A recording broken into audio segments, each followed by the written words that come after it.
Hello दोस्तों, मैं महबूब आलम। दोस्तों, आज के इस वीडियो में हम द्विघात समीकरण को कैसे सोल्व किया जाता है वो सीखने वाले हैं। तो दोस्तों, आप इस वीडियो को अंत तक जरूर देखें। यदि आप इस वीडियो को अंत तक देखते हैं दोस्तों, तो फिर आप द्विघात समीकरण को बिल्कुल आराम से सोल्व कर लेंगे। दोस्तों, यहां पर देखो, ये हमारा क्वेश्चन नंबर 1 हमको दिया है। x की घात 2 माइनस 3x माइनस 10 बराबर 0। दोस्तों, ये एक द्विघात समीकरण है। अब हम सबसे पहले ये देखते हैं कि इसे द्विघात समीकरण क्यों कहते हैं। यहां पर देखो, जो चर संख्या है हमारी x और 3x, इसमें जो x के ऊपर जो मैक्सिमम घात है वो 2 दी है। तो जब घात 2 दी है यहां पर, तो यह कहलाता है द्विघात समीकरण। अब यहां पर देखो, एक चीज और देखो दोस्तों, x की घात 2 माइनस 3x माइनस 10 बराबर हमको क्या दिया है, 0। तो इसका क्या मतलब हुआ दोस्तों, यहां पर हमको क्या दिया है, x की घात 2 माइनस 3x माइनस 10 बराबर 0। तो इस 0 का क्या मतलब हुआ दोस्तों, बराबर में ये 0 क्यों दिया है। दोस्तों, हम सब जानते हैं समीकरण किसे कहते हैं। यानी कि एक समीकरण जब होता है उसमें दो पक्ष होते हैं। कितने पक्ष होते हैं, दो पक्ष, और दोनों पक्ष बराबर होते हैं। जैसे कि आप देखो, बराबर के इस साइड में आपको ये 0 दिया है और बराबर के इस साइड में आपको ये बीजीय व्यंजक दिया है। तो दोस्तों, समीकरण में हमेशा एक बराबर का चिन्ह रहता है, ये भी हम सबको मालूम है। तो कहने का मतलब दोस्तों ये है कि ये इधर वाला मान और ये इधर वाला मान, ये दोनों मान बराबर है। इसका मतलब ये हुआ दोस्तों, यहां पर हमको ये जो x है, इस x की वैल्यू हमें ज्ञात करनी है, ताकि इस x की वैल्यू को हम यहां पर रखें और हमारा मान है वो 0 हो जाए। और ये जो द्विघात समीकरण है दोस्तों, इसके दो हल निकलेंगे। कितने हल निकलेंगे, इसके दो हल निकलेंगे। द्विघात समीकरण के हमेशा दो हल निकलते हैं, और वे दोनों हल जब हम इस समीकरण में रखते हैं तो समीकरण का मान कितना हो जाएगा, ये 0 हो जाएगा। आ गया यहां तक समझ में। चलो, अब ये जो x है, इसकी वैल्यू हम कैसे ज्ञात करते हैं। देखो, इसकी वैल्यू हम ज्ञात करेंगे गुणनखंड विधि से। ध्यान दो दोस्तों, यहां पर हमको क्या दिया है, ये 10। ये 10 एक अचर संख्या है, और पहली जो संख्या है ये हमारी क्या है, x की घात 2।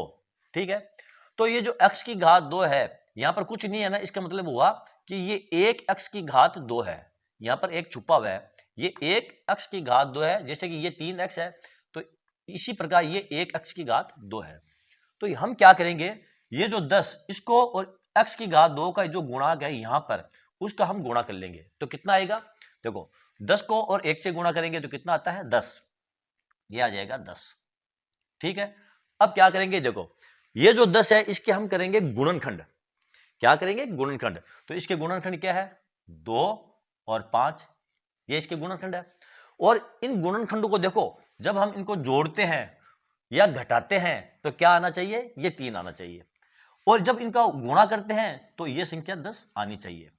तो यदि हम देखो यहां पर माइनस का चिन्ह लगा दें, तो -5 में से 2 को घटाएंगे तो कितना आते हैं, -3x, 3 आते हैं। ठीक है ना, मेरे कहने का मतलब क्या है दोस्तों, समझ रहे हो आप।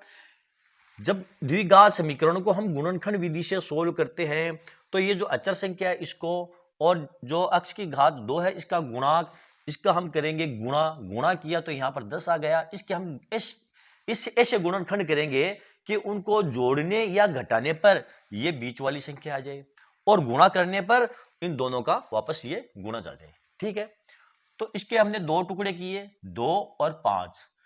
अब यहां पर -3x है, यदि हम 5 को माइनस में बदल दें तो -5 में से 2 को घटाएंगे तो ये -3x रहेंगे। ठीक है, यहां तक।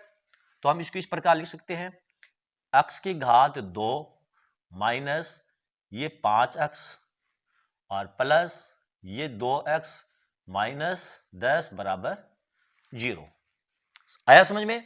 अब यहां पर देखो, -5x में से यदि हम, ये प्लस का 2x है और ये माइनस का 5x, तो कितना आ जाएगा आपका, माइनस का 3x। ठीक है, -5x और 2x को गुणा करेंगे तो देखो 10x की घात 2 आ जाएगा। आ गया यहां तक समझ में।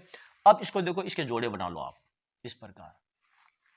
अब इन दोनों में से आप क्या कॉमन ले सकते हो, देखो यहाँ x की घात 2 है और यहाँ 5x है, तो x को हम कॉमन ले सकते हैं। x को हमने कॉमन लिया, पीछे क्या बच गया, यहाँ पर x बच गया, माइनस ये 5 बच गया आपका।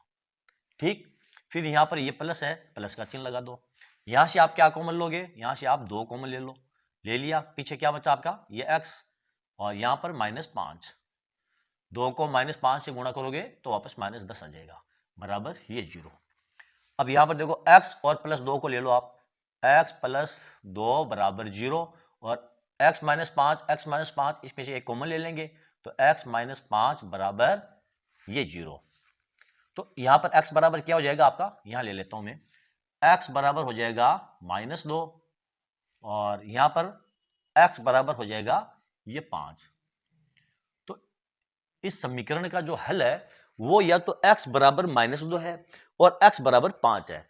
इसका क्या मतलब हुआ दोस्तों, यदि ये जो हमारा समीकरण है इस समीकरण के अंदर हम x बराबर -2 यानी ये यदि इस समीकरण में हम -2 रखें यानी x का मान ये x इसका मान यदि हम -2 रखते हैं तो इस समीकरण का मान ये 0 हो जाएगा।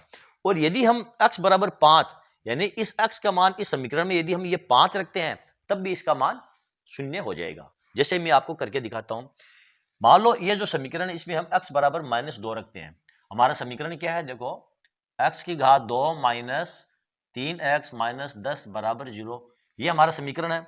अब यहां पर x का मान कितना रखेंगे हम, ये -2, तो यहां पर क्या हो जाएगा आपका -2 का ये स्क्वायर, ठीक, फिर माइनस ये 3 और x का मान कितना है -2 और -10 बराबर ये 0।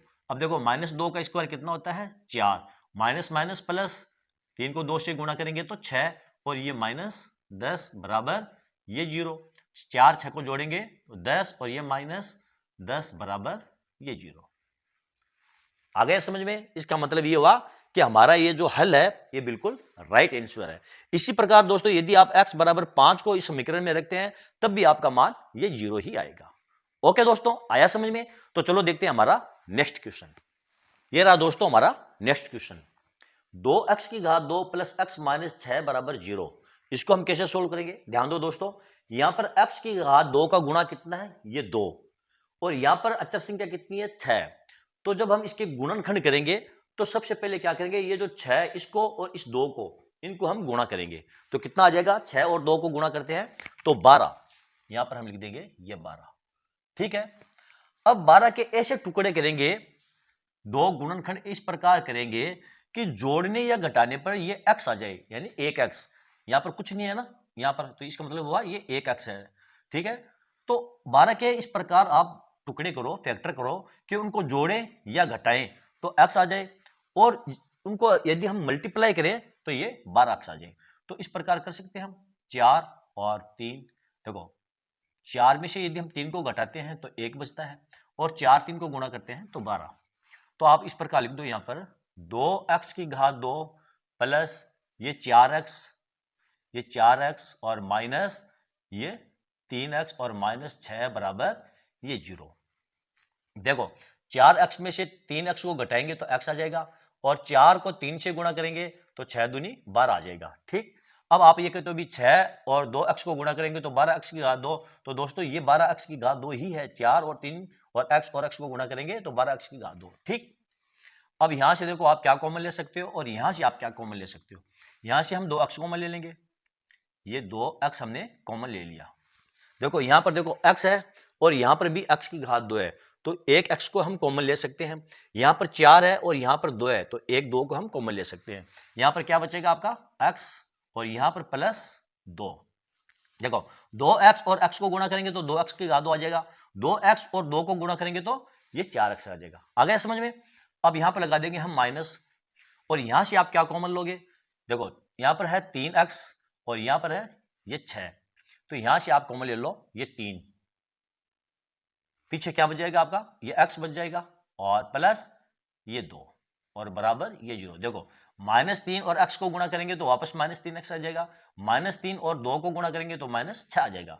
ओके, अब 2x -3, 2x -3 बराबर 0, या फिर क्या होगा x प्लस 2 यानी x प्लस 2 इसमें से एक कॉमन ले लेंगे तो हो जाएगा आपका x प्लस 2 बराबर 0, यानी कि या तो 2x माइनस 3 बराबर 0 होगा या x प्लस 2 बराबर 0 होगा। और यहां पर हम पक्षांतरण करेंगे तो 2x बराबर क्या हो जाएगा 3 हो जाएगा और x बराबर क्या हो जाएगा आपका 3/2। पहला आपका मूल ये है। और यहां पर यदि हम लेते हैं तो ये हो जाएगा x बराबर ये -2, और ये आपका ये पहला मूल है और ये दूसरा मूल है, यानी कि दो हल है। या तो आप x बराबर 3/2 को इस समीकरण के अंदर रख दो तो आपका जो मान है वो 0 हो जाएगा, या फिर आप x बराबर -2 को इस समीकरण के अंदर रख दो तो आपका जो समीकरण का मान है वो 0 हो जाएगा। चलो हम एक एग्जांपल लेकर देखते हैं। यदि हम x बराबर -2 को इस समीकरण में रखते हैं, देखो x का मान कितना रखेंगे हम -2, तो ये हो जाएगा आपका 2 और -2 की घात ये 2 प्लस x की जगह क्या रखेंगे हम ये माइनस, तो ये हो जाएगा प्लस कोष्टक के अंदर माइनस ये 2 और -6, यहां पर हम लिख देंगे ये -6 बराबर ये 0। अब देखो 2 को 2 से गुणा करेंगे तो 4 को 2 से गुणा करेंगे तो ये हो जाएगा 8 माइनस, यहां पर देखो प्लस माइनस माइनस होते हैं तो -2 और -6 बराबर 0, और 8 -2 और -6 माइनस के 8 -8 बराबर ये 0। देखो 8 में से 8 घटा देंगे तो 0, और यहां पर हमारा क्या है ये 0। तो दोस्तों x बराबर -2 को हमने समीकरण में रखा तो हमारा समीकरण संतुष्ट हो चुका है। आ गए यहां तक समझ में? तो चलो देखते हैं हमारा नेक्स्ट क्वेश्चन। ये रहा दोस्तों हमारा नेक्स्ट क्वेश्चन। 2x की घात 2 माइनस x प्लस 1/8 बराबर 0। अब इसको कैसे हल करेंगे सर जी? यहां पर तो बट्टे में हमको 8 दे दिया है, पहली वाली जो संख्या थी वो तो बिल्कुल सिंपल थी, अब यहां पर ये बट्टे वाली संख्या दे दी है तो इसको हम कैसे सोल्व करेंगे? तो दोस्तों इसमें डरने की और घबराने की बिल्कुल भी आवश्यकता नहीं है, इसका भी सॉल्यूशन है। देखो आप क्या करो, 8 को 2x की घात 2 से गुणा कर दो तो कितना जाएगा आपका, 8 को 2 से गुणा करेंगे तो ये हो जाएगा 16x की घात 2। 8 को x से गुणा कर दो तो ये हो जाएगा आपका 8x प्लस ये 1, और 8 को 0 से गुणा कर दो तो कितना आ जाएगा, 8 को 0 से गुणा करेंगे तो ये 0। ये लो हमारा समीकरण सरल हो चुका है। अब क्या करेंगे, यहां पर देखो 1 है और यहां पर 16 है, तो 1 16 को गुणा करते हैं तो कितना आता है 16, यहां पर आप लिख दो ये 16। अब इसके इस प्रकार फैक्टर करो आप कि उनको जोड़ने या घटाने पर ये -8 आ जाए और गुणा करने पर ये वापस 16 आ जाए। तो आप कर सकते हो 4 और 4 को, जब हम -4 और -4 को जोड़ते हैं तो -8 आता है, तो ये फॉर्मूला हमारा बैठ गया। यहां पर आप लिख दो 16x की घात 2 minus 4x minus 4x plus 1 बराबर ये 0। देखो -4 और -4 को जोड़ेंगे तो -8 आ जाएगा, -4 को गुणा करेंगे तो ये 16 आ जाएगा। ठीक, अब यहां से आप क्या कॉमन ले सकते हो और यहां से आप क्या कॉमन ले सकते हो? यहां से हम कॉमन ले लेंगे 4x, यहां से हम कॉमन लेते हैं 4x, तो पीछे क्या बचेगा ये 4x और 4x को गुणा करेंगे तो 16x की घात 2, पीछे बच जाएगा आपका -1, क्योंकि यहां से हमने 4x को कॉमन ले लिया है तो पीछे -x बच गया, -1, 4x और -1 को गुणा करेंगे तो -4x आता है। यहां से आप क्या कॉमन लोगे, देखो यहां से हम -1 कॉमन ले लेंगे तो पीछे बचेगा आपका 4x और -1, -1 और 4x को गुणा करेंगे तो -4x, और -1 को गुणा करेंगे तो +1, और बराबर यहां क्या आ जाएगा आपका ये 0। अब यहां पर देखो दोस्तों 4x - 1 बराबर 0 और 4x - 1 बराबर 0, 4x बराबर 1 और 4x बराबर 1, यानी ये हो जाएगा आपका x बराबर 1/4 और x बराबर 1/4। आपके ये जो दो हल है दोनों के दोनों 1/4 है, यानी इनकी पुनरावृत्ति हुई है दोस्तों, x बराबर 1/4 और x बराबर 1/4, यानी ये जो आपका समीकरण है इसमें यदि आप x का मान 1/4 रखते हैं तो आपका ये समीकरण संतुष्ट हो जाएगा, यानी इसका मान ये 0 आ जाएगा। ओके, चलो देखते हैं हमारा नेक्स्ट क्वेश्चन। ये देखिए दोस्तों हमारा नेक्स्ट क्वेश्चन, यहां पर इस बार आपको अंडर रूट वाली संख्या दी है, अंडर रूट 2x की घात 2 प्लस 7x प्लस 5√2 बराबर 0। तो इस समीकरण को हम कैसे सोल्व करेंगे? अब सर जी यहां पर रूट वाली संख्या दे दी है तो हमको तो रूट वाली संख्या को सोल्व करना आता ही नहीं है। आता है दोस्तों, आपको सब कुछ आता है, केवल आपको समझने की आवश्यकता है। यहां पर देखो आपको क्या दिया है, रूट 2x की घात 2, और यहां पर आपको देखो 5 और √2। देखो जब √2 और √2 को गुणा करते हैं तो क्या आता है 2 आता है, यानी रूट हट जाता है और 2 आता है। जैसे कि मैं आपको यहां पर बताऊं, ये √2 और गुणा √2 √2 और √2 को गुणा कर दें तो क्या आ जाएगा √4, और 4 का वर्गमूल कितना होता है 2, तो ये हो जाएगा आपका 2। तो √2 और √2 को गुणा करेंगे तो कितना आ जाएगा, ये 2 आ जाएगा, और 5 को गुणा करेंगे तो 5 दूनी 10, तो यहां पर आपका आ जाएगा ये 10, यानी कि √2x² और 5 √2 को गुणा करेंगे तो वैसे तो ये 10x² आएगा, मैंने x² नहीं लिखा है, केवल 10 लिखा है क्योंकि हमको केवल इसी की जरूरत पड़ेगी। अब हम करेंगे इसके गुणनखंड, उनको जोड़ने या घटाने पर हमारा ये 7x आ जाए। तो गुणनखंड आपका क्या है 5 और 2, 5 2 को जोड़ेंगे तो 7 आ जाएंगे, 5 2 को गुणा करेंगे तो ये 10 आ जाएंगे। तो बड़े आराम से आप यहां पर लिख सकते हो 2x² प्लस 5x प्लस ये 2x और प्लस 5√2 बराबर ये 0। ठीक है, अब यहां पर देखो आप ये जोड़ा बन गया है और ये जोड़ा बन गया, यहां से आप क्या कॉमन लोगे, यहां से आप क्या कॉमन लोगे, यहां से आप कॉमन ले सकते हो, देखो यहां पर x² है और यहां x है तो आप x को कॉमन ले सकते हो, x को हमने कॉमन लिया, पीछे क्या बच गया आपका, x को हमने कॉमन लिया तो पीछे आपका बच गया ये √2 बच गया है, ये √2 और x बच गया, ये x प्लस ये 5 और बच गया आपका 5, प्लस यहां से आप क्या कॉमन लोगे, यहां से देखो यहां पर 2 है और यहां पर √2 है तो यहां से हम √2 कॉमन ले सकते हैं, तो यहां पर हमने √2 को कॉमन लिया, पीछे क्या बच गया आपका ये √2x। क्यों, देखो √2 और √2x को गुणा करेंगे, मैंने अभी आपको बताया √2 और √2 को गुणा करते हैं तो 2 ही आता है, तो ये आपका 2 आ गया, और ये x आ गया यहां तक समझ में। आगे देखो आप फिर लगा देंगे है, यहां से क्या रह जाएगा आपका, देखो √2 तो हमने कॉमन ले लिया है तो पीछे रह जाएगा आपका ये 5। ओके, अब देखो x प्लस √2, तो x प्लस ये √2 बराबर 0 होगा, या फिर √2x प्लस 5 बराबर ये 0 होगा। x प्लस √2 को हम पक्षांतरण करेंगे तो क्या हो जाएगा, बराबर ये हो जाएगा x बराबर ये -√2, यह तो आपका आंसर ये होगा, एक आंसर, या नहीं ये होगा x बराबर -√2 होगा, एक आंसर।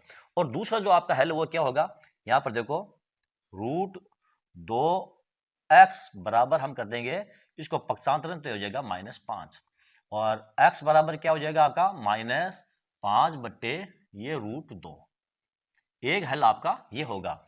ये 2 हल होंगे दोस्तों आपके, कहने का मतलब ये है दोस्तों, यदि आप इस समीकरण के अंदर x बराबर -√2 रखते हैं तो इस समीकरण का मान 0 हो जाएगा, या फिर आप इस समीकरण के अंदर x बराबर -5 बट्टे √2 रखते हैं तो इस समीकरण का मान ये 0 हो जाएगा। ओके, तो चलो देखते हैं हमारा नेक्स्ट क्वेश्चन। दोस्तों ये रहा हमारा नेक्स्ट क्वेश्चन, 100x² - 20x + 1 बराबर 0। तो इस क्वेश्चन को हम कैसे सोल्व करेंगे, यहां पर देखो दोस्तों हमको 100x² दे दिया है और यहां पर +1 है और बीच में आपको दिया है -20x, तो इसको सोल्व हम कैसे करेंगे दोस्तों, तो ये मैं आपके लिए दे रहा हूं होमवर्क, ये आपके लिए होमवर्क है दोस्तों, इसे आप सोल्व कीजिए और आपका जो भी आंसर आए दोस्तों उसे कमेंट करके जरूर बताएं। तो चलो दोस्तों आज का ये वीडियो आपको कैसा लगा, यदि आपको मेरा ये वीडियो अच्छा लगा है तो आप इसे लाइक और शेयर जरूर कीजिए ताकि दूसरे स्टूडेंट्स को भी इसका पूरा फायदा मिल सके। और हां दोस्तों, यदि अभी तक आपने मेरे चैनल को सब्सक्राइब नहीं किया है तो फिर आप मेरे चैनल को सब्सक्राइब जरूर कीजिए। चलो मिलते हैं अगले वीडियो में अगले टॉपिक के साथ, तब तक के लिए धन्यवाद।